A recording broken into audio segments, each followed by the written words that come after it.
Nodiad arall nawr I chi o ddosbarthiadau y Trinwyr Ifanc.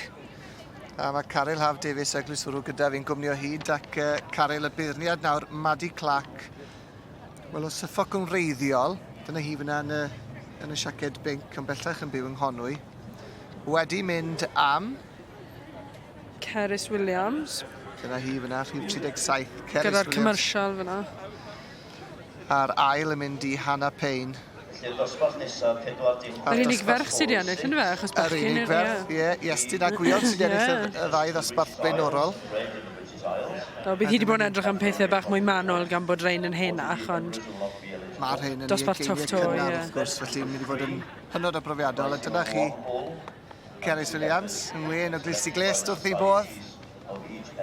A mi fydd y 3 nawr y dwy'n iawn I weid, dwi'n meddwl, yn mynd benben a'i gilydd. Ie, bydden nhw'n penderfynu pwy yw'r pencampwr y Trinwyr Ifanc rhwng y 3 dosbarth wedyn. Edrychwn I mlaen at y bencampwriaeth yna felly.